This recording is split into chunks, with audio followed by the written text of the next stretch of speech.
Welcome everyone. Dear student, आज हम लोग स्टार्ट करेंगे क्लास 12 का पहला chapter solid state. Solid state ये क्लास 12 का आपका पहला चैप्टर रहेगा प्यारे बच्चों। काफी ज्यादा वर्सेटाइल टॉपिक है और उतना ही मजेदार टॉपिक है। सबसे पहले सॉलिड ये क्या होता है, तो ये आपने जूनियर क्लासेस में पढ़ा होगा। सॉलिड का मतलब डेफिनेशन से ही आपको क्लियर हो जाती है कि सॉलिड जिनके इंटरमॉलिक्यूलर जो फोर्स ऑफ अट्रैक्शन है वो क्या रहे, स्ट्रांग रहे मॉलिक्यूल के बीच का, एज वेल एज उनकी डेफिनाइट शेप होती है, उनका प्रॉपर वॉल्यूम होता है, और जो फ्लो नहीं करते ना, जैसे लिक्विड और गैस, इनमें फ्लूइडिटी का कैरेक्टर होता है, वो बहते हैं। बट सॉलिड के मॉलिक्यूल अपनी जगह पे क्या रहेंगे, रिजिड रहेंगे, strongly bond, strong attraction force से क्या है, अटैच्ड है, इसलिए वो अपने जगह छोड़ के जाएंगे नहीं और एक डिफाइंड शेप, ज्योमेट्री, वॉल्यूम को ऑब्टेन करेंगे। तो ये सॉलिड क्या होता है, ये बात तो आप बचपन से जान रहे हैं। अब देखिए यहां पर आपको सॉलिड में भी प्यारे बच्चों दो क्लासिफिकेशन पढ़ने पड़ेंगे। एक रहेगा आपका जो सॉलिड है, अगर हम केमिस्ट्री के पॉइंट ऑफ व्यू से देखें तो एक हमारा रहेगा क्रिस्टलाइन सॉलिड, क्रिस्टलाइन सॉलिड, और दूसरा प्यारे बच्चों रहेगा अमॉर्फस सॉलिड, अमॉर्फस सॉलिड।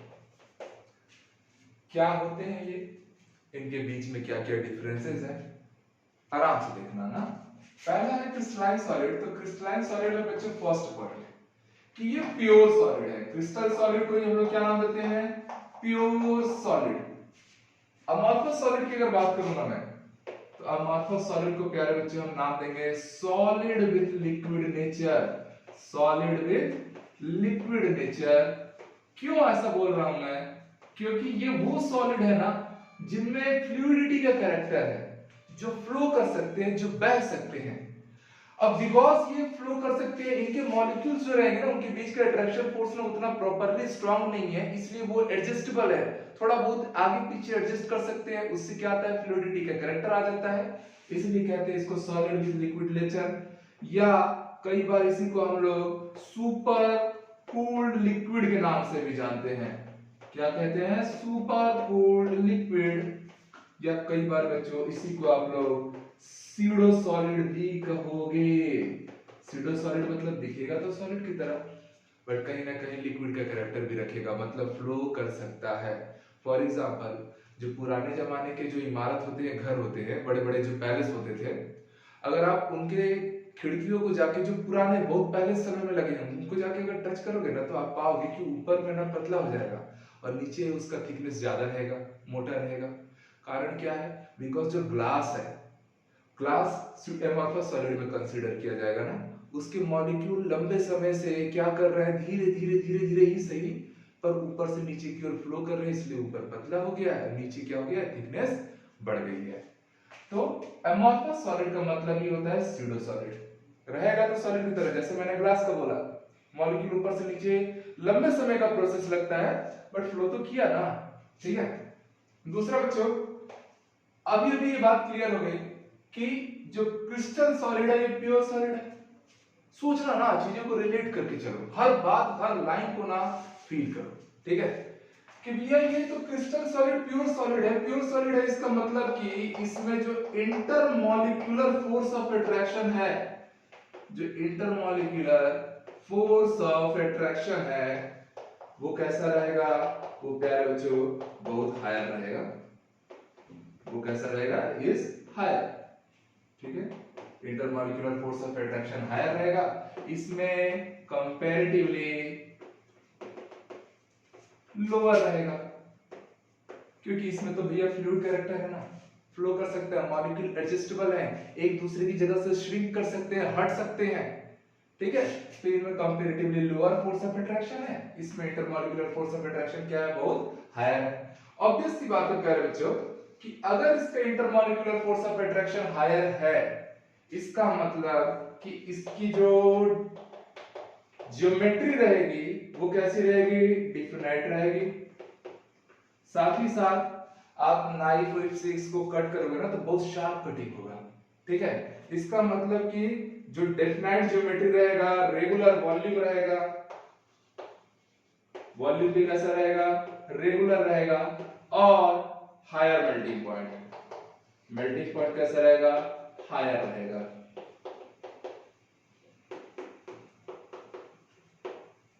इनमें क्या हो जाएगा बच्चों, ऑब्वियस है, कंपैरेटिवली लोअर अट्रैक्शन फोर्स है, मतलब मॉलिक्यूल को जो अटैच करके जो बांध के रखा है ना अट्रैक्शन फोर्स, वो प्योर सॉलिड या क्रिस्टल सॉलिड के कंपेयर में एमॉर्फस सॉलिड में क्या है, वीकर है। दैट मींस, और मॉलिक्यूल में फ्लूइडिटी का कैरेक्टर तो पहले से है, एडजस्टेबल है मॉलिक्यूल, अपने जगह छोड़ के इधर उधर आजू बाजू आना जाना कर सकते हैं। इसका मतलब कि इसका जो ज्योमेट्री है वो कैसा रहेगा, इररेगुलर रहेगा।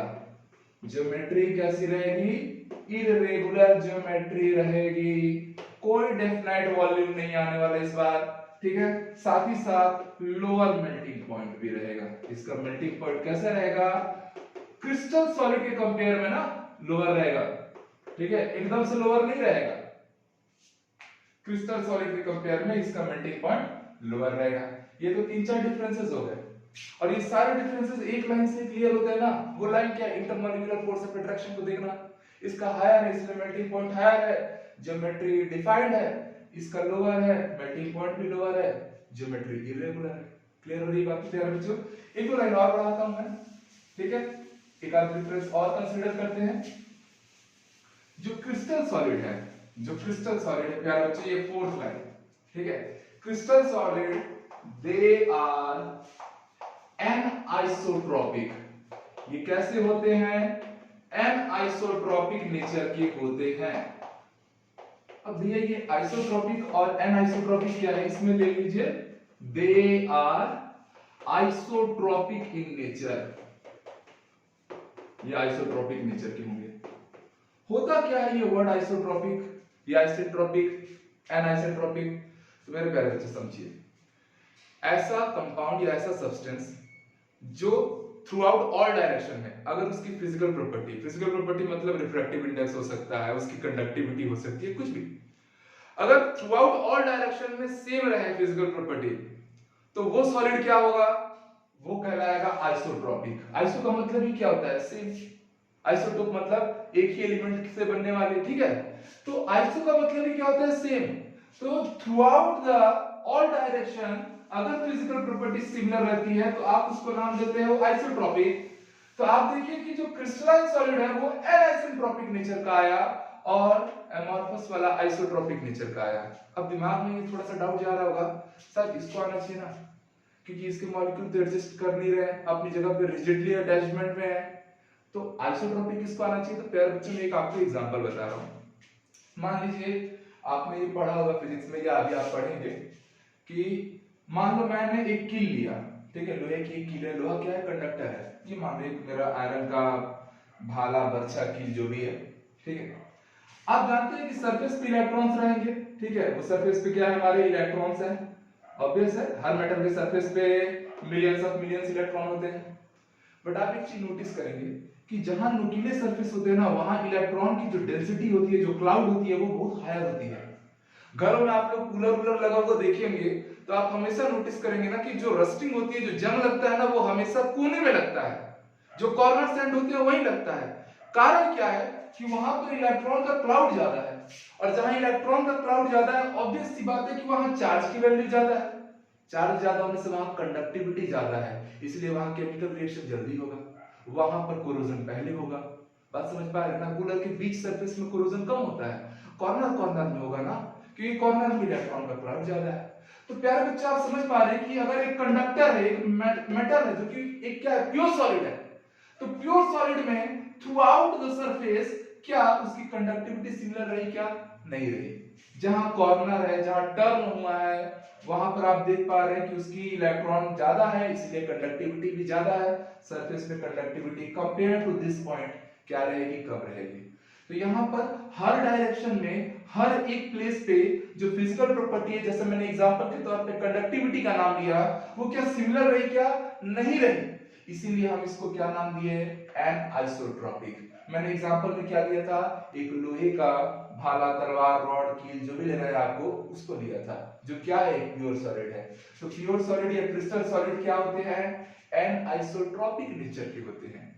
पर प्यारे बच्चों, अगर मैं एमॉर्फस में बात करूं, तो मैंने बार बार आपको ये वर्ड बोला कि अमॉर्फस के मॉलिक्यूल के बीच के जो बॉन्ड है ना वो उतने ज्यादा स्ट्रांगली नहीं है, फोर्स उतना ज्यादा स्ट्रांग नहीं है, मॉलिक्यूल एडजस्टेबल है। तो मान लो कहीं पे क्या हुआ कि कहीं पे इलेक्ट्रॉन क्लाउड बढ़ गया और बगल में थोड़ा सा इलेक्ट्रॉन में स्पेस है, क्लाउड में कम है नंबर ऑफ इलेक्ट्रॉन्स, तो इसके मॉलिक्यूल तो एडजस्टेबल है दादा, वो इधर से कहीं ज्यादा कहीं कम है तो वो लोग थोड़ी देर में क्या करेंगे, आपस में एक दूसरे को एडजस्ट करके इक्विलिब्रियम ला लेंगे।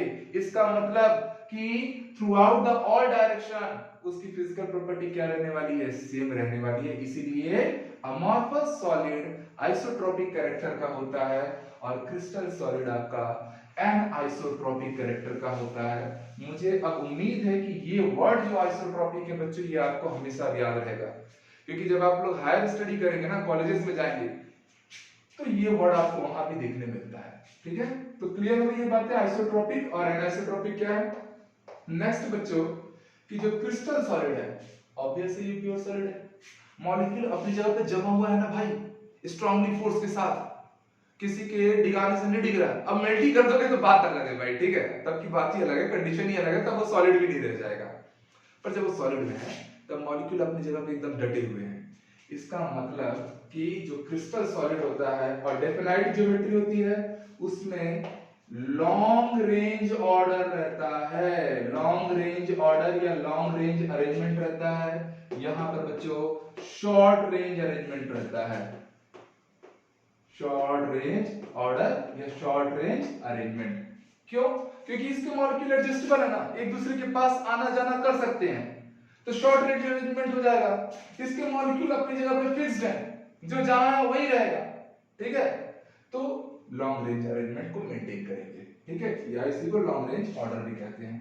तो ये बच्चों कुछ बेसिक से डिफरेंसेस थे क्रिस्टल सॉलिड और अमॉर्फस सॉलिड। एग्जांपल्स अगर आप देखना चाहो तो क्रिस्टल सॉलिड में तो आप बहुत सारे एग्जांपल ले सकते हो, लाइक मान लीजिए मैंने एक आयनिक सॉलिड NaCl ले लिया, NaBr ले लिया, ZnS ले लिया, CaCl2 ले लिया, तो ये सारे के सारे क्या हो जाएंगे हमारे क्रिस्टल सॉलिड में आएंगे। मेटल्स आ गए, आयरन, निकेल, कोबाल्ट, जिंक, सब के सब क्या क्रिस्टल सॉलिड में जाएंगे। अमॉर्फस सॉलिड में आप बच्चों क्या लेंगे, इसमें आप ग्लास लेंगे, क्वार्ट्ज लेंगे, ठीक है, पॉलीथीन लेंगे, ठीक है, ये सब हमारे अमॉर्फस सॉलिड के अंदर जाएंगे, ठीक है। तो ये था आपका सॉलिड के बेसिक क्लासिफिकेशन जिसमें हमने क्रिस्टलाइन सॉलिड और अमॉर्फस सॉलिड पे बात की। अब ऑब्वियस सी बात है अमॉर्फस सॉलिड का नाम ही क्या था, सॉलिड विद लिक्विड नेचर। क्या नाम था, सॉलिड विद लिक्विड नेचर या सुपर कूल्ड लिक्विड या स्यूडो लिक्विड सॉलिड। तो प्यारे बच्चों हमारा चैप्टर का नाम क्या है, सॉलिड स्टेट। तो सॉलिड स्टेट के अंदर ना हमको तो अब इसके बारे में बस जानना बस था, क्या ये होता है, इसकी ये कैरेक्टरिस्टिक से बात खत्म। चैप्टर है सॉलिड स्टेट, उसमें इम्प्योर सॉलिड या स्यूडो सॉलिड को हमको अब पढ़ने की कोई जरूरत नहीं है, बस जानना था, हम जान गए। अब बच्चों हमारी पूरी पढ़ाई किस पे चलेगी, क्रिस्टलाइन सॉलिड या प्योर सॉलिड पे। अब इसके क्लासिफिकेशंस आपको पढ़ने हैं। तो ये बच्चों 4 पार्ट में क्लासिफाइड होगा। कितने पार्ट में, 4 पार्ट में। पहला आता है बच्चों मॉलिक्यूलर सॉलिड। मॉलिक्यूलर सॉलिड में 3 पार्ट आते हैं, polar, non polar and hydrogen bonded, ठीक है। मॉलिक्यूलर क्यों बोला जाता है, उसके पीछे का क्या रीजन है, मैं वो बात आपको एक्सप्लेन करूंगा अभी थोड़ी देर में। दूसरा आता है बच्चों आयनिक सॉलिड, सबसे स्ट्रॉन्ग वाले ना, ठीक है। देन कोवेलेंट, ये भी भारी स्ट्रॉन्ग है। तो चलिए डियर स्टूडेंट, ये थोड़ा सा मैंने ऐसे आप लोग को पॉइंट्स लिख रखा है कि इन पॉइंट्स पे हम लोग को बात करनी है। अभी हम लोग को क्या देखना है, क्रिस्टल सॉलिड के जो टाइप्स हैं, अमॉर्फस वाले आप भूल जाइए, ठीक है, इम्प्योर तो हमारे काम का है नहीं, सिर्फ चैप्टर हम पढ़ रहे हैं सॉलिड स्टेट। तो भैया क्रिस्टल सॉलिड के अंदर मैं पहला नाम ले रहा हूं, पहला सॉलिड है बच्चों मॉलिक्यूलर सॉलिड। पहला सॉलिड हम क्या लेंगे, मॉलिक्यूलर सॉलिड। और जैसा कि मैंने आपको बताया कि मॉलिक्यूलर सॉलिड में 3 क्लासिफिकेशन आएगा ना, ठीक है, कौन कौन से। तो पहला ही बच्चों, पहला आपको, अच्छा मैं ये बात बोल रहा था कि मॉलिक्यूलर सॉलिड को मॉलिक्यूलर सॉलिड क्यों बोल रहे हैं, तो ये प्यारे बच्चों ऐसे सॉलिड जिनमें मॉलिक्यूलर फोर्स ऑफ अट्रैक्शन अब इंप्लाई हो ना। For example molecular force of attraction क्या होता है, तो molecular force of attraction that means कि वीक फोर्स का क्लासिफिकेशन है ये। इस फोर्स में आपको डाइपोल डाइपोल इंटरेक्शन आता है, लंदन डिस्पर्जन फोर्स आता है, van der Waals force of attraction आता है, हाइड्रोजन बॉन्डिंग भी आता है। तो ये जब वीक टाइप के अट्रैक्शन फोर्स या मॉलिक्यूलर फोर्स जब किसी सॉलिड के मॉलिक्यूल्स के बीच में एक्टिव होंगे ना, उस टाइप के सॉलिड को हम लोग क्या नाम देंगे, मॉलिक्यूलर सॉलिड। तो इन फोर्स के बिहाफ पे बच्चों हम क्लासिफाई करेंगे इनको कौन कौन से कैटेगरी में। तो पहला तो हमारा रहेगा नॉन पोलर सॉलिड, पहला हमारा क्या रहेगा, नॉन पोलर। दूसरा प्यारे बच्चों हम लेंगे पोलर सॉलिड, और तीसरा हमारा आएगा hydrogen bonded solid, hydrogen bonded solid. चलिए देखिएगा, कॉन्स्टिट्यूएंट पार्टिकल्स पूछा गया, तो भैया कॉन्स्टिट्यूएंट पार्टिकल्स तो सभी में मॉलिक्यूल्स ही हैं, सभी में क्या है, मॉलिक्यूल्स। मॉलिक्यूलर लेवल पे वीक अट्रैक्शन फोर्स यहां पर वर्क करने वाला है। बॉन्डिंग या अट्रैक्शन फोर्स की बात की गई है, तो मेरे प्यारे बच्चे जो नॉन पोलर सॉलिड है उसमें याद रखिए, उसमें जो अट्रैक्शन फोर्स काम करता है, मैंने अभी आप लोगों को 4 अट्रैक्शन फोर्स बोला वीक फोर्स में, मॉलिक्यूलर लेवल पे जो काम करते हैं, dipole dipole interaction, London dispersion force, van der Waals attraction force and hydrogen bonding. तो यहां पर बच्चों वर्क करता है लंडन डिस्पर्जन फोर्स। कौन सा वर्क करता है, London dispersion force of attraction. Okay, polar की अगर बात करोगे बच्चों, तो पोलर में वर्क करेगा डाइपोल डाइपोल इंटरेक्शन, पोलर में वर्क करेगा डाइपोल डाइपोल इंटरेक्शन फोर्स, और हाइड्रोजन बॉन्डेड में तो हाइड्रोजन बॉन्डिंग ही काम करेगा। इसमें कौन सा तो फोर्स काम करने वाला है, हाइड्रोजन बॉन्डिंग। मेरे प्यारे बच्चों, एक फोर्स हमने यूज नहीं किया, कौन सा force, van der Waals attraction, क्योंकि van der Waals attraction force कहां वर्क करता है ये आपको पता होना चाहिए। वो वर्क करता है नोबल गैसेस में या क्लोरीन एटम्स में। तो भैया वो गैसेस है और हम पढ़ क्या रहे हैं, हम पढ़ रहे हैं सॉलिड। तो पोलर, नॉन पोलर और हाइड्रोजन बॉन्डिंग जो भी है उनके कौन कौन से फोर्सेस काम करते हैं बच्चों, तो इसमें वीक अट्रैक्शन फोर्स या मॉलिक्यूलर फोर्स काम करेंगे। नॉन पोलर में dipole dispersion, sorry London dispersion, polar में डाइपोल डाइपोल इंटरेक्शन, और हाइड्रोजन में हाइड्रोजन बॉन्डेड मॉलिक्यूल्स में हाइड्रोजन बॉन्डिंग वर्क करेगा। अब फिजिकल नेचर देखेंगे, पहले ही बोल दिया मैंने कि सारे मॉलिक्यूलर फोर्सेस जो है वो वीक कैरेक्टरिस्टिक्स के है ना। तो फिजिकल नेचर अगर आप देखेंगे तो नॉन पोलर सॉलिड किस नेचर का आएगा, तो ऑब्वियस सी बात है सॉफ्ट है, सिंपल सी बात है, वीक फोर्स है। डाइपोल डाइपोल इंटरेक्शन भी सॉफ्ट सॉलिड जनरेट करेगा। भैया हाइड्रोजन बॉन्डिंग होने से ना क्या होता है, थोड़ा सा ये ना इन लोगों में लिटरली थोड़ा सा इन लोगों से हार्ड रहेगा, एकदम ज्यादा हार्ड नहीं रहेगा, बट ऐसा आप मान लीजिए कि हाइड्रोजन बॉन्डिंग से एक मॉलिक्यूल्स बनता है जैसे वाटर आइस में कन्वर्ट होता है। और आइस आपको पता है हार्ड है, अरे चला के मारोगे गोला निकल जाएगा माथे में आपके, ठीक है। तो इसीलिए इन तीनों में हाइड्रोजन बॉन्ड ज्यादा स्ट्रांग फोर्स है, और वो लिटरली इन दोनों के कंपेयर में फिजिकल नेचर क्या देता है, हार्ड कैरेक्टरिस्टिक शो करेगा। इलेक्ट्रिकल कंडक्टिविटी की बात करोगे मेरे प्यारे बच्चों, तो सारे के सारे मॉलिक्यूलर सॉलिड इलेक्ट्रिकल इंसुलेटर हैं, ठीक है। देखो वाटर इलेक्ट्रिसिटी का कंडक्टर होता है, ठीक है, सबको पता है। सॉल्ट वाटर तो और ज्यादा होता है, 3 इडियट मूवी में एग्जांपल भी देख चुके हो, ठीक है, बट आइस नहीं होता। सोचो अगर आइस इलेक्ट्रिसिटी का कंडक्टर होता ना, तो कश्मीर में या दुनिया के अलग अलग हिस्सों में या मैक्सिको में पूरी की पूरी लेक जम जाती है। मान लो कोई वायर अगर इलेक्ट्रिसिटी का वायर टूट टूट के गिर गया लेक पे, तो पूरा लेक में फिर करंट फ्लो हो जाएगा, जो चलेगा टहलेगा मार दिया करंट, निपट गया आदमी। ऐसा होता है क्या, बिकॉज आइस इंसुलेटर हो जाता है। तो ये बात याद रखना ना, ठीक। मेल्टिंग पॉइंट देखेंगे तो भैया इसका मेल्टिंग पॉइंट वेरी लो, एकदम सॉफ्ट टाइप का सॉलिड है ना, इसका भी मेल्टिंग पॉइंट कैसा रहेगा बच्चों, लो रहेगा। इसका भी मेल्टिंग पॉइंट लो रहेगा। आइस देखो ना 0 डिग्री सेल्सियस पे तो मेल्ट हो रहा है, बट कंपैरेटिवली इसका मेल्टिंग पॉइंट इन दोनों से क्या रहेगा, पोलर नॉन पोलर से हाइड्रोजन बॉन्डिंग वाले का थोड़ा सा हायर ले लेना ना। एग्जांपल, नॉन पोलर में आप आर्गन ले लो, CO2 गैस ले लो, हाइड्रोजन ले लो, आयोडीन ले लो, ठीक है। CO2 सॉलिड स्टेट में भी आता है, जिसको हम लोग ड्राई CO2 भी बोलते हैं, ठीक। आजकल कूलिंग प्रोसेस में यही यूज ही किया जा रहा है, आइस यूज नहीं बनाया जा रहा है, क्योंकि आइस से क्या होता है ना, वो जब मेल्ट करेगा तो वाटर बनेगा, और वाटर एक वेस्टेज हो जाएगा, उसको फिर मेंटेनेंस लगेगा। जो ड्राई आइस है ये अच्छा कूलेंट है, मतलब ये जब गायब भी होगा ना तो पानी वानी पिघल के दिमाग किसी का एक्स्ट्रा वर्क नहीं बढ़ाता, इसलिए बड़े बड़े रेफ्रिजरेशन इंडस्ट्री में आजकल ड्राई CO2 का यूज किया जा रहा है।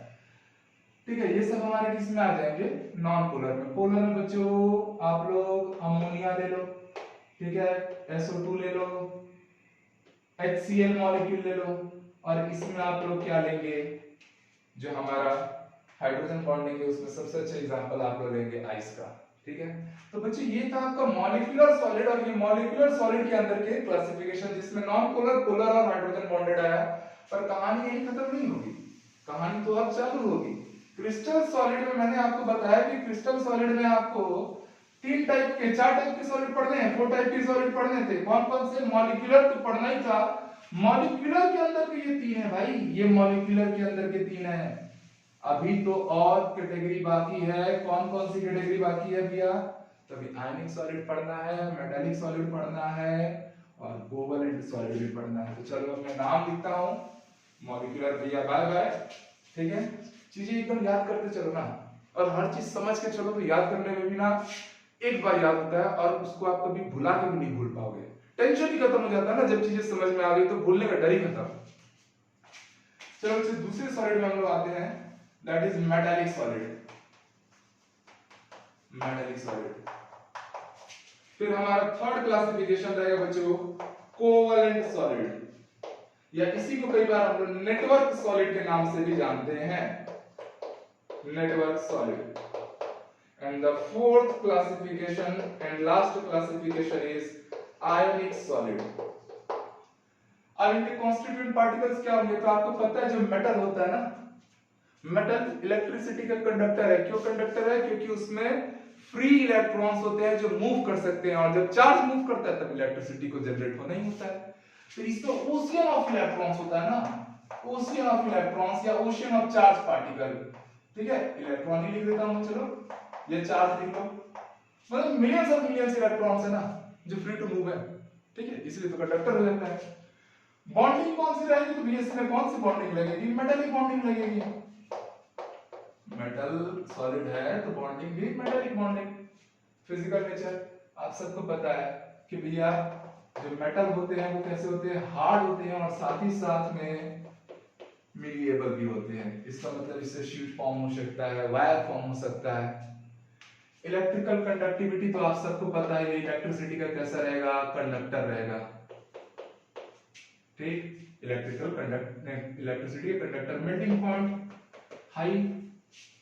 ठीक है, जैसे आयरन है अराउंड 1500 टू 1700 डिग्री सेल्सियस पे मेल्ट होना स्टार्ट करता है वो। एग्जांपल में है, कोई भी मेटल ले लो, आयरन हो गया, कोबाल्ट हो गया, निकिल हो गया, जिंक हो गया, कितने सारे मेटल है हमारे पीरियोडिक टेबल में। नेक्स्ट बच्चों कोवेलेंट सॉलिड, कोवेलेंट या नेटवर्क सॉलिड। इसमें जो हमारे कॉन्स्टिट्यूएंट पार्टिकल्स हैं वो कौन है भैया, तो वो है एटम्स। ठीक है, बॉन्डिंग, इसमें किस टाइप की बॉन्डिंग रहेगी, तो ऑब्वियस सी बात है, नाम ही क्या है कोवेलेंट सॉलिड, तो बॉन्डिंग कैसा रहेगा, कोवेलेंट बॉन्ड रहेगा, सिंपल सी बात है। फिजिकल नेचर पूछेंगे तो भैया हार्ड होता है, अच्छा खासा हार्ड होता है। ठीक है, एक आध एग्जांपल में एक्सेप्शन है, जैसे ग्रेफाइट। ग्रेफाइट थोड़ा सा क्या रहता है, सॉफ्ट रहता है, हम नॉर्मल हाथों से भी उसको ब्रेक कर सकते हैं। ठीक है, इलेक्ट्रिकल कंडक्टिविटी अगर देखा जाए तो प्यारे बच्चों ये जनरली इलेक्ट्रिसिटी का इंसुलेटर है। इलेक्ट्रिकल क्या है, इंसुलेटर है, बट इसका एक्सेप्शन है बच्चों, इसका एक्सेप्शन है ग्रेफाइट।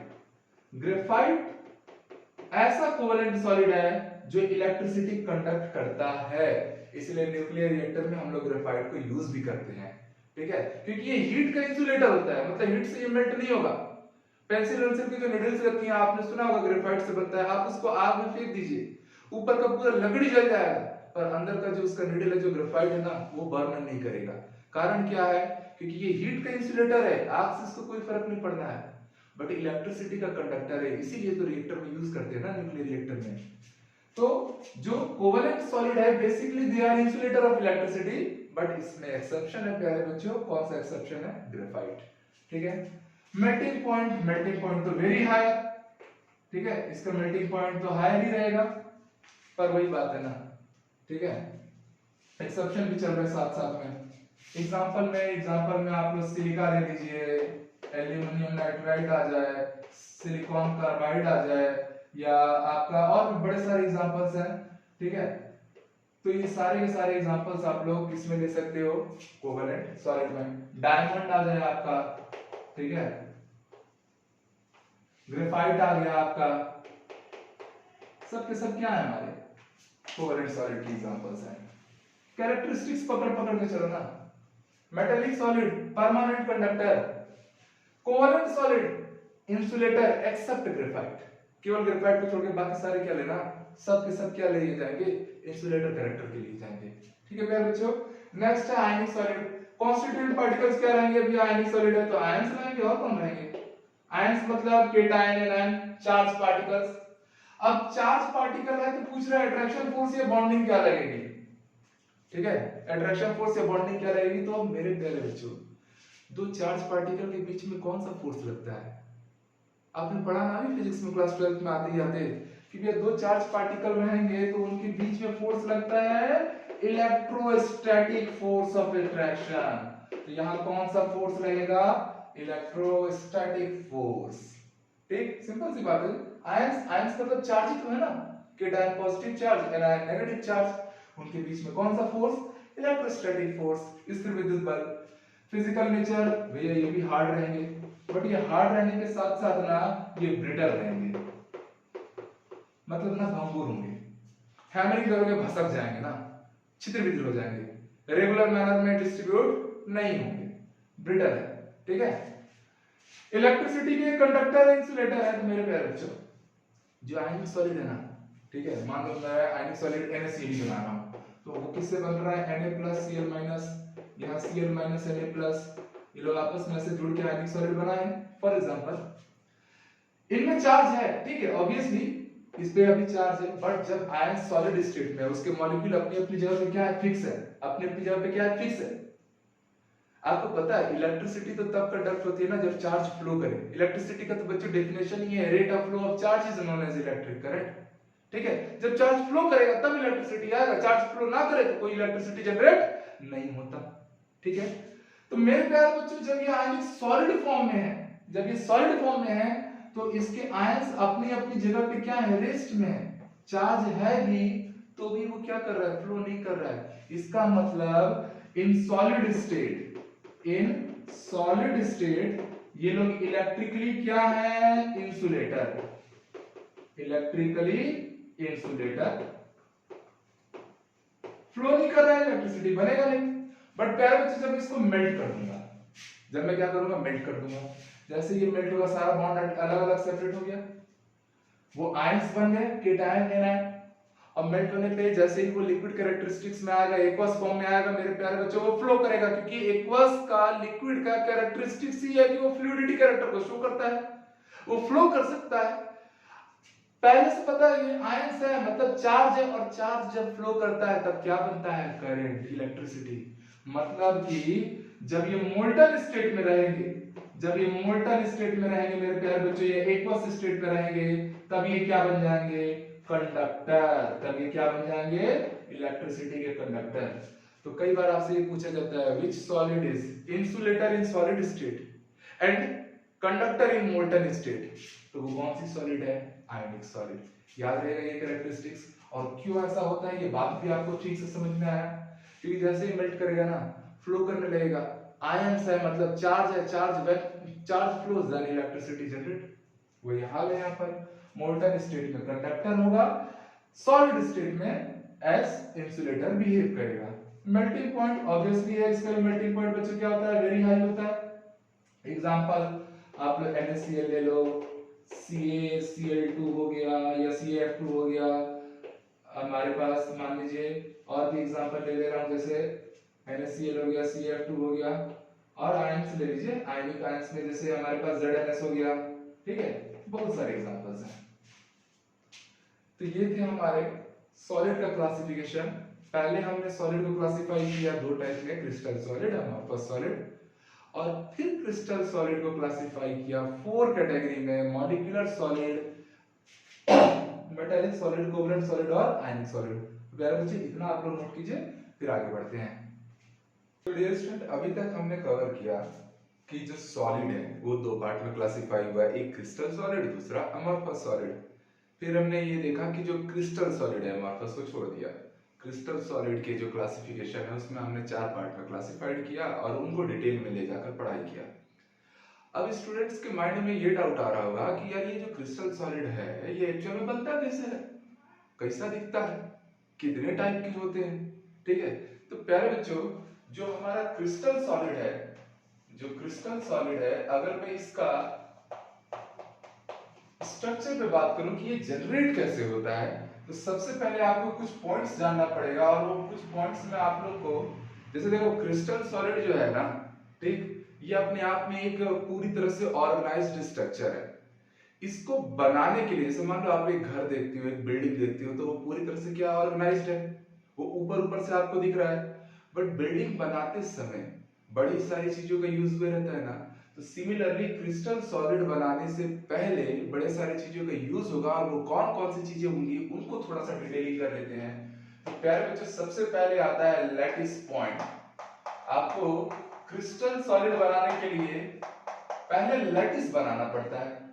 अब ये लैटिस क्या चीज है, इसको या इन दोनों में डिफरेंस क्या है क्रिस्टल और लैटिस के बीच में, ये मैं आपको काफी डिटेल में सिखाऊंगा। देखो थोड़ा सा कम इंपॉर्टेंट है बट बेसिक फाउंडेशन के लिए चीज बहुत जरूरी है। ठीक है, लैटिस से पढ़ने से पहले भी हम लोग क्या पढ़ रहे हैं, लैटिस पॉइंट। लैटिस पॉइंट क्या होता है बच्चों, तो ये एक टाइप से रेगुलर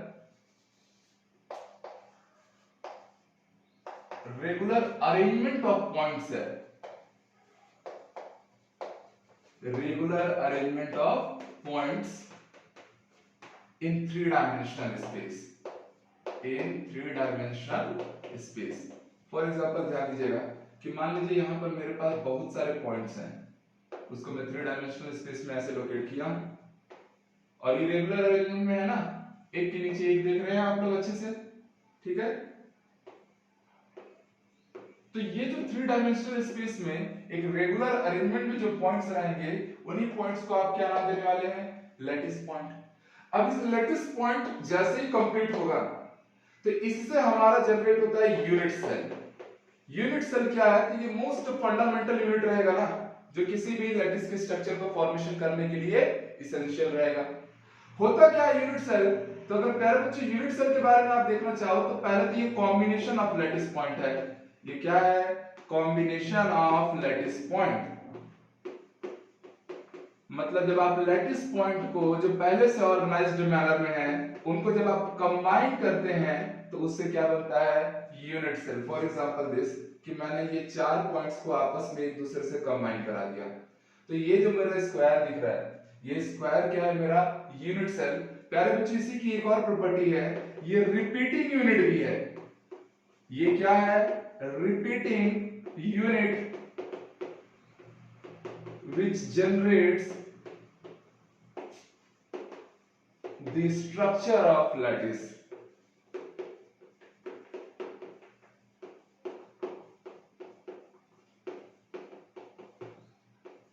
मतलब कि एक लैटिस बनाने के लिए वो पर्टिकुलर स्ट्रक्चर जो बार बार रिपीट करे, वही क्या कहलाएगा, आपका यूनिट सेल। जैसे समझिए कि मैं यहां एक यूनिट सेल लिया, सिमिलरली एक यूनिट सेल मैंने यहां ले लिया, फिर एक यूनिट सेल ऊपर ले लिया, सारे unit cell square square type के दिख रहे हैं, और एक और यूनिट सेल ले लिया, ये चार यूनिट सेल मिला के आपको एक फेस की तरह दिख रहा है।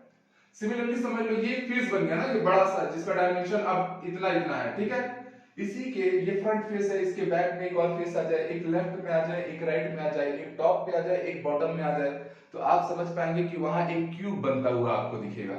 और वो जो एक क्यूब है बच्चों, वही क्यूब क्या कहलाएगा, लैटिस। ठीक है, तो याद रखिए लैटिस पॉइंट से बनता है यूनिट सेल, और यूनिट सेल के कॉम्बिनेशन से क्या बनेगा हमारा, लैटिस। लैटिस ये जो वर्ड है, अब इसका क्या मीनिंग है, तो लैटिस का मतलब ही आप समझ गए, कॉम्बिनेशन ऑफ यूनिट सेल।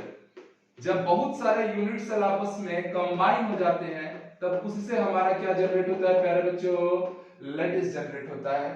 अब बहुत सारे स्टूडेंट्स के दिमाग में ये सवाल आ रहा होगा, सर ये क्रिस्टल और ये लैटिस, इसके बीच में क्या डिफरेंस है। तो समझना बच्चों, जो लैटिस है ना, ये एक फ्रेम है, समझना। जैसे मैंने अभी एक क्यूब बोला, तो क्यूब बोला जब मैं, तो जैसे मैं यहाँ एक क्यूब जनरेट कर ही देता हूं। जब मैं एक क्यूब बोल रहा हूं तो ये क्यूब एक फ्रेम है, और जब इस क्यूब के कॉर्नर्स पे आप लोग एटम्स को, मॉलिक्यूल्स को या आयंस को लोकेट करोगे ना, समझ में आ रहा है, तब उस समय क्या बनेगा आपका क्रिस्टल। फॉर एग्जांपल ये एक क्यूब जो हमारा लैटिस वेव फ्रेम है, जैसे आप लोग घर बनता हुआ देखते हैं तो घर ऐसे सीधे सीधे नहीं लाके खड़ा कर दिया जाता है, पहले उसमें लोहे के रॉड, ये सरिया, ये सब से क्या किया जाता है, एक फ्रेम जनरेट किया जाता है। उस फ्रेम के ऊपर कंक्रीट से, ईंटों से एक लेयरिंग की जाती है, और उससे क्या बनता है, पूरा घर का स्ट्रक्चर बनता है, बिल्डिंग का स्ट्रक्चर बनता है। तो प्यारे बच्चों यही बात समझना कि वो जो पहले फ्रेम बना था ना लोहे का, वो फ्रेम ही हमारा क्या है, लैटिस है। और उस लैटिस के पॉइंट पे जब आप किसी एटम या आयंस को रखते हैं, जैसे मान लीजिए मैंने यहाँ पे सोडियम आयन रख दिया, मैंने यहाँ पे क्लोराइड आयन रख दिया, फिर यहाँ पे मैंने सोडियम आयन को रख दिया, यहाँ क्लोराइड आयन रख दिया, तो इससे जो हमारा बनेगा ना, पहले ये लैटिस है, उस लैटिस के पॉइंट्स पे जब एटम, मॉलिक्यूल्स या आयंस आने लगते हैं, तब हमारा क्या जनरेट हो जाता है, क्रिस्टल। तो लैटिस और क्रिस्टल के बीच में क्या डिफरेंस है प्यारे बच्चों, ये आप अब समझ पाए हैं। ठीक है, बहुत आसान है लैटिस एक फ्रेम मानना, और क्रिस्टल उस फ्रेम से जनरेटेड होने वाला कंप्लीट स्ट्रक्चर। अब प्यारे बच्चों ये जो पूरा का पूरा थ्योरी है, ये जो पूरी की पूरी थ्योरी है, ये ब्रेवे नाम के साइंटिस्ट ने दिया था। इसीलिए हम लोग लैटिस को हमारे एनसीईआरटी के टेक्स्ट बुक में अगर हम देखेंगे तो उसे ब्रेवे लैटिस का भी नाम दिया जाएगा। लैटिस क्या है ये तो समझ में आया, उसी लैटिस को क्या बोलेंगे, ब्रेवे लैटिस। अब प्यारे बच्चों ब्रेवे लैटिस कितने टाइप के होते हैं, तो भैया ब्रेवे जो थे उन्होंने एज पर हमारे टेक्स्ट बुक एनसीईआरटी से अगर हम बात करेंगे तो 14 टाइप्स के ब्रेवे लैटिस हम लोग को क्लासिफाइड किया है। ठीक है, पर चलो उसको थोड़ी देर में पढ़ेंगे। मैं आपको एक दो नोट करके पॉइंट पढ़ा देना चाहता हूं बच्चों, ध्यान से देखना ना। ये मान लो मेरा यूनिट सेल है, एक यूनिट सेल ले रहा, मान लो क्यूबिकल टाइप का यूनिट सेल है, बड़े सारे क्यूब से जुड़ जाएंगे तो उससे एक बहुत बड़ा क्यूब बनेगा, और वो हमारा क्या रहेगा, लैटिस रहेगा। ठीक, मान लो ये क्यूबिकल यूनिट सेल है। ठीक है, एक यूनिट सेल में कितने पैरामीटर्स होते हैं उस पर बात करते हैं। तो याद रखिए यूनिट सेल में कितने पैरामीटर्स होते हैं, 6 पैरामीटर्स होते हैं। कौन कौन से, नीट में आ चुका ना ये सवाल। ठीक है, कौन कौन से होते हैं प्यारे बच्चों, तो ये मान लो ये लेंथ जो है वो a है, ये जो लेंथ आपको दिख रहा है ये लेंथ, ये b लेंथ है बच्चों, और ये जो हाइट दिख रही है आपको ये मान लीजिए c है। क्लियर, तो यहाँ तीन चीजें आ गई, कौन कौन सी, ये a हो गया, ये b हो गया, एंड ये हो गया c। तीन पैरामीटर तो आपको ऐसे ही मिल रहा है। कौन कौन से, इनको हम लोग क्या नाम देंगे, इंटरसेप्ट, इनको हम लोग क्या नाम देंगे, इंटरसेप्ट, या एक्सियल डिस्टेंस का भी नाम दे सकते हैं, क्योंकि ये डिस्टेंस ही तो रिप्रेजेंट कर रहा है ना, एक्सिस के अपने अपने डिस्टेंस बता रहे हैं, तो दिस इज एक्सियल डिस्टेंस। उसमें तीन पैरामीटर आए, कौन कौन, ए, बी और सी। पहले बच्चों आप समझना, बी और सी के बीच का जो एंगल आएगा ना, इस एंगल को आप नाम देंगे अल्फा, बीसी के बीच में अल्फा। तो ऑब्वियस सी बात है, जो छूट जा रहा है ना, कौन छूट गया था, बी और सी के बीच में ए छूट गया था, इसलिए अल्फा एंगल। सी और ए के बीच का जो एंगल रहेगा, ऑब्वियस है बच्चों, ए और सी की बात हो रही है तो यहाँ का एंगल क्या कहलाएगा, बीटा। और बी और ए के बीच का जो एंगल आएगा, ये बी और ए के बीच का एंगल बच्चों कहलाएगा गामा। तो यहाँ पर 6 पैरामीटर्स में 3 तो एजेस आ रहे हैं और 3 एंगल्स आएंगे। वो 3 एंगल्स क्या कहलाएंगे, वो कहलाएंगे इंटरफेशियल एंगल्स, वो कहलाएंगे इंटरफेशियल एंगल्स। और वो कौन कौन से हैं बच्चों, अल्फा, बीटा और गामा। तो किसी भी यूनिट सेल को फॉर्मेशन के लिए, क्योंकि यूनिट सेल से बनना है लैटिस, और वो लैटिस बाद में बना लेगा क्रिस्टल को, कंप्लीट स्ट्रक्चर। जैसे NaCl का अपना क्या होता है, एक क्रिस्टल होता है। ठीक है, तो बना किससे रहेगा, लैटिस से। लैटिस किससे बने रहेगा, रिपीटिंग यूनिट, यूनिट सेल से। हर यूनिट सेल के अंदर कितने पैरामीटर्स होते हैं, तो 6 पैरामीटर्स होते हैं। 3 उसके एजेस रहेंगे ए बी सी, और 3 एंगल्स रहेंगे, जिनको इंटरफेशियल एंगल का नाम देंगे अल्फा, बीटा और गामा। कौन से एंगल कहां लोकेटेड होंगे, ये क्लियर है। एक बच्चों आप बात और याद रखना कि ये एंगल हमेशा एक दूसरे के परपेंडिकुलर हो, ऐसा जरूरी नहीं है। इन एजेस और इस एंगल के डिफरेंट वैल्यू के कारण ही जो हमारा क्रिस्टल सिस्टम है वो डिफरेंट डिफरेंट ज्योमेट्री शो करेगा। और हमारे टेक्स्ट बुक के हिसाब से हमको कितने क्रिस्टल सिस्टम लेने हैं बच्चों, तो याद रखना हमको क्रिस्टल सिस्टम लेने हैं 7। कितने क्रिस्टल सिस्टम लेंगे, हमारे जो एनसीईआरटी टेक्स्ट बुक में मेंशन है बच्चों, हमको 7 क्रिस्टल सिस्टम लेने हैं और उसमें कितने ब्रेविस लैटिस आएंगे, तो क्रिस्टल सिस्टम 7 रहेंगे और ब्रेविस लैटिस कितने लेने रहेंगे 14। ठीक है, 7 क्रिस्टल सिस्टम 14 ब्रेविस लैटिस, इस पर अब हमको बात करनी है मेरे प्यारे बच्चों। ये जो क्रिस्टल 7 टाइप के जो दिए हुए हैं ना हमारे एनसीईआरटी के टेक्स्ट बुक में, वो याद नहीं होते हैं, बड़ी परेशानी होती है, वो होता ही नहीं है ना यार। कारण क्या है जानते हो? क्योंकि एनसीईआरटी में जो क्रिस्टल सिस्टम उसने लिख रखा है ना, वो प्रॉपरली ऑर्गेनाइज नहीं है। और कई बार ऐसा होता है ना कि एग्जाम में डायरेक्टली उसके क्वेश्चन आ जाते हैं और वो एग्जाम के सबसे इजी क्वेश्चन करते हैं, और सबसे बड़ा दिक्कत तो यही होता है ना कि आप उसको याद नहीं कर पाओगे, तो लगा नहीं पाओगे एग्जाम में। फॉर एग्जाम्पल मैं खुद का बता रहा हूँ, जब मैंने AIEEE दिया था, हम लोग के टाइम AIEEE का एग्जाम होता था, अब तो IIT मेंस के नाम से जाना जाता है, उसमें मेरे AIEEE के एग्जाम में क्रिस्टल सिस्टम का एक क्वेश्चन डायरेक्ट आ गया था, केवल बताना था ना which one is correct for this orthorhombic crystal system, ऐसा टाइप का 4 ऑप्शन दिया था, याद रहता, आराम से बनता। ठीक है, तो यही बात आपको समझनी है कि ये क्रिस्टल सिस्टम जो हमारे 7 दिए गए हैं ना, ये बड़े कॉम्प्लिकेटेड है, होते नहीं है ना याद। पर मैं जो चीजें बच्चे तुम लोग के लिए जितनी टफ रहेंगी, आप समझ लीजिए आपके लिए उतनी आसान होगी। इतना यूनिक ट्रिक बताने जा रहा हूं ना कि एक बार में याद होगा, और ऐसा याद होगा ना कि आप उसको लाइफ टाइम कभी भूल नहीं पाओगे। चलो देखते हैं। तो ये मान लो हमारे क्रिस्टल सिस्टम है, मैं क्लासिफिकेशन कर दे रहा हूं 7 टाइप ऑफ क्रिस्टल सिस्टम, और उनके बीच की सारी प्रॉपर्टीज को हम लोग को लेना है। ये क्रिस्टल सिस्टम है, थोड़ा इधर लिख रहा हूं, स्पेस रहेगा। ये मान लो हमारे क्रिस्टल सिस्टम है, ठीक, ये मेरे इंटरसेप्ट्स हैं, या इसी को एक्सियल डिस्टेंस का नाम दे दोगे। यहां पर आप लोग इंटरफेशियल एंगल लेंगे,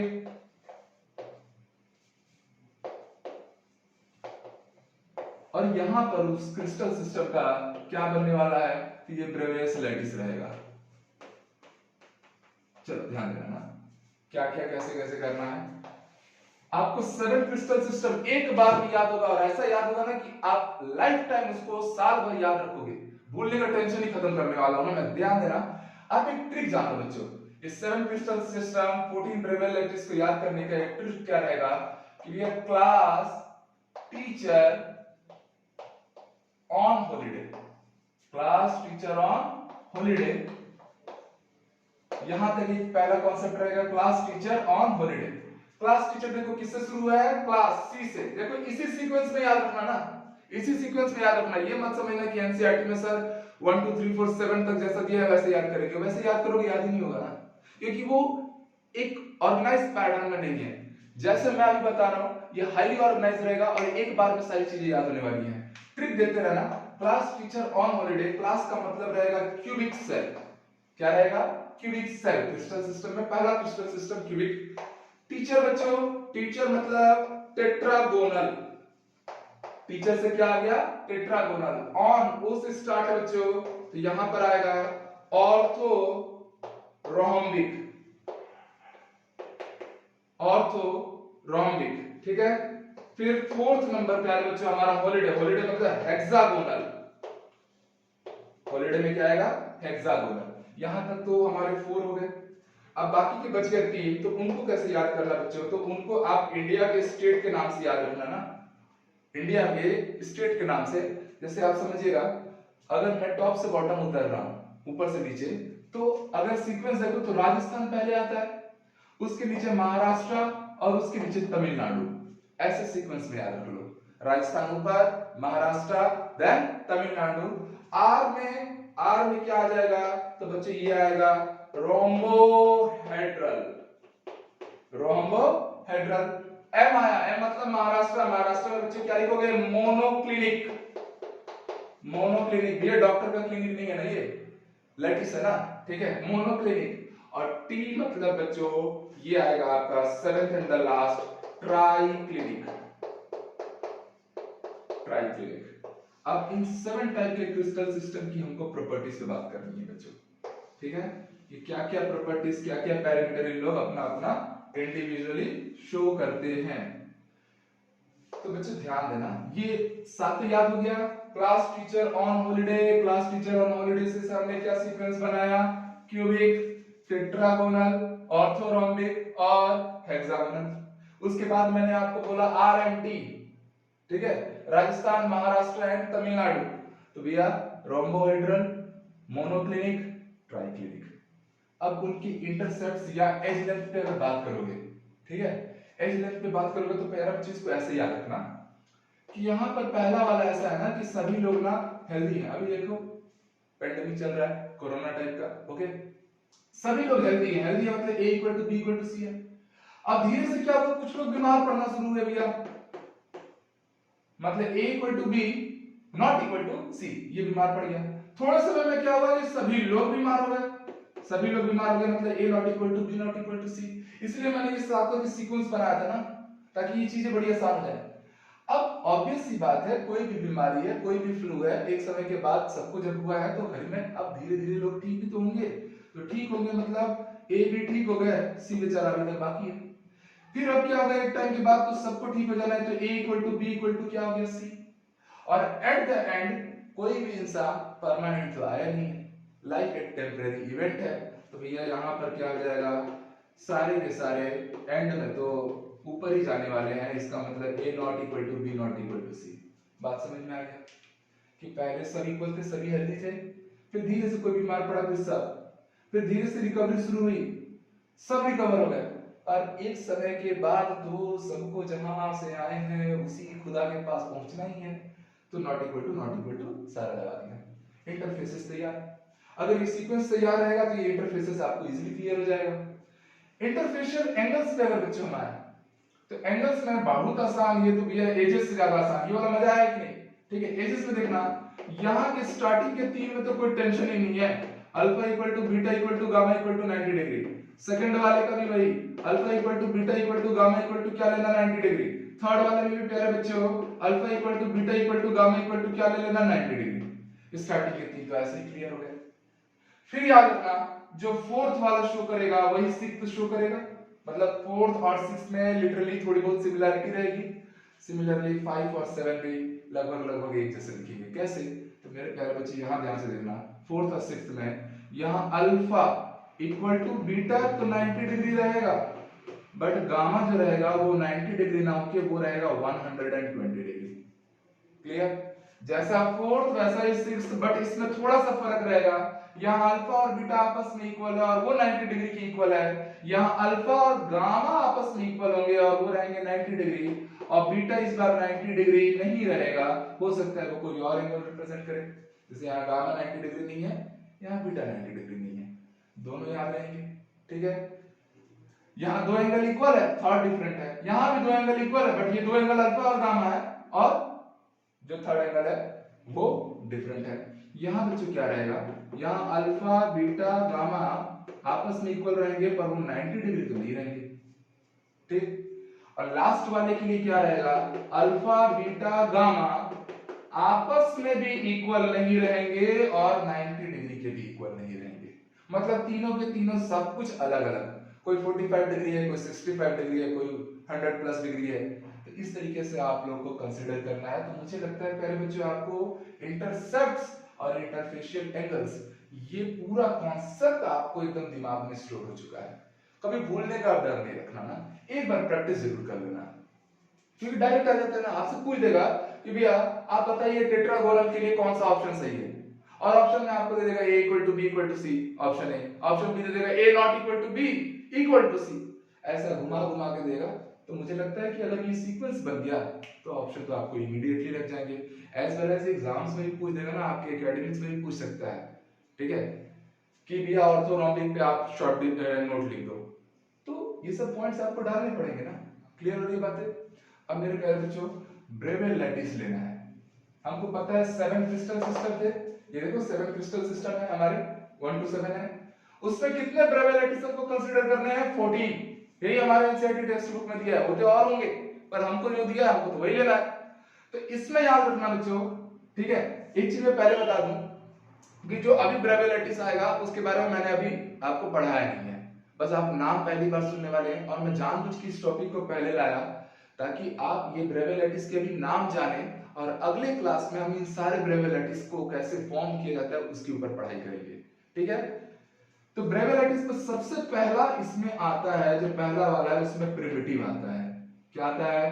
प्रिमिटिव। प्रिमिटिव को ही हम लोग बच्चों सिंपल क्यूबिक के नाम से भी जानते हैं। तो फर्स्ट हो गया प्रिमिटिव। फिर एक आता है body centred cubic cell BCC, और एक आता है प्यारे बच्चों एफसीसी। बीसीसी और एफसीसी। अब ये क्या है नहीं है, इनका स्ट्रक्चर कैसे फॉर्म होगा, यही सबसे इंपॉर्टेंट है इस पूरे चैप्टर का पार्ट। ये जो प्रिमिटिव बीसीसी एफसीसी आप देख रहे हैं ना ब्रेवे लैटिस, इसी को बहुत ज्यादा डिटेल में पढ़ना है, क्योंकि यही है सॉलिड स्टेट का सबसे इंपॉर्टेंट पोर्शन, जिसको मैं नेक्स्ट वीडियो में कवर करवाऊंगा। आज का वीडियो तो लंबा हो जाएगा। तो primitive, body centred cubic cell, face centred cubic cell, याद रहेगा। दूसरे वाले में प्यारे बच्चों आप बस इतना करना कि दूसरे वाले में देखो प्रिमिटिव सब में रहेगा। प्रिमिटिव, अरे प्रिमाइट हो जा रहा है, प्रिमिटिव सब में रहेगा। ऐसा कोई स्ट्रक्चर नहीं है जो प्रिमिटिव या सिंपल क्यूबिक सेल ना शो करे। ठीक है, प्रिमिटिव का दूसरा नाम है सिंपल क्यूबिक सेल।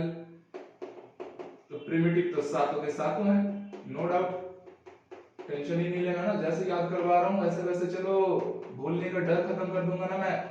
ठीक है, तो प्रिमिटिव तो सातों के सातों रहेंगे। कोई भी ऐसा क्रिस्टल सिस्टम नहीं बन सकता जो सिंपल क्यूबिक या प्रिमिटिव स्ट्रक्चर को फॉलो ना करे। तो सातों के सातों है प्रिमिटिव। ठीक है, सनी देओल का डायलॉग याद आ गया, सातों को मारूंगा एक साथ, छोड़ो। तो प्रिमिटिव तो सारे के सारे हैं। जो हमारा टेट्रागोनल है ना, ये प्रिमिटिव के साथ क्या रिप्रेजेंट करता है, ये बीसीसी को रिप्रेजेंट करता है, बॉडी सेंटर क्यूबिक सेल को। जो हमारा थर्ड वाला है बच्चों, ये याद रखना, ये मोस्ट इंपॉर्टेंट है। क्यों मोस्ट इंपॉर्टेंट है? पहले ये नीट में जेईई में ऑलरेडी पूछा भी जा चुका है, क्योंकि ये इकलौता ऐसा क्रिस्टल सिस्टम है जो सारे टाइप के ब्रेवे लैटिस फॉलो करता है। ठीक है, सारे टाइप मतलब प्रिमिटिव भी करेगा बच्चों, बॉडी सेंटर भी करेगा, फेस सेंटर भी करेगा, और एंड सेंटर या एज सेंटर भी करेगा। तो इकलौता हमारा ऑर्थोरोम्बिक है जो 4 टाइप के ब्रेवे लैटिस को रिप्रेजेंट करेगा, primitive, body centred, face centred और एंड सेंटर्ड। बाकी के जो है, बाकी के जो रेस्ट 4 बच गए। शुरुआत में देखो प्रिमिटिव आया, बीसीसी आया, एफसीसी आया। सेकंड वाले में आपने क्या किया, एफसीसी को हटा दिया बस। थर्ड वाला इंपॉर्टेंट था, इसमें सारे आएंगे, प्रिमिटिव, बीसीसी, एफसीसी और एंड सेंटर्ड भी आएगा। बाकी के जितने भी रहेंगे बच्चों केवल प्रिमिटिव ही रहेंगे। केवल क्या रहेंगे, प्रिमिटिव ही रहेंगे। बस 6 वाले में याद रखना, 6 वाला प्रिमिटिव होने के साथ साथ क्या हो जाएगा, एंड सेंटर्ड भी हो जाएगा। अब बच्चों आप इसको काउंट करो, इसमें कितने आए स्ट्रक्चर, 3, इसमें 2, इसमें कितने आ गए 4, इसमें 1, इसमें 1, इसमें 2 और इसमें 1। आप टोटल सम करेंगे ना, 3 2 5, 5 4 9 10 11 12 13 और ये 14। तो आप देख पा रहे हो कि आपको 14 ब्रेवे लैटिस मिले हैं। तो 7 क्रिस्टल सिस्टम में 14 ब्रेवे लैटिस आ रहा है। इसको याद करने का जो ट्रिक था, पहले बच्चों आपको ये सीक्वेंस सही से अरेंज करना है। बाकी मुझे लगता है कि ये सारी बातें अब आपको दिमाग में परमानेंटली स्टोर रहेंगी। तो मिलते हैं बच्चों अगले क्लास में। आज के लिए इतना ही, और नेक्स्ट क्लास बहुत इंपॉर्टेंट होने वाला है, क्योंकि उसमें हम इनके बारे में जानेंगे जो इस चैप्टर का सबसे ज्यादा इंपॉर्टेंट पार्ट है। तो अगले क्लास में मिलते हैं। Have a very great day.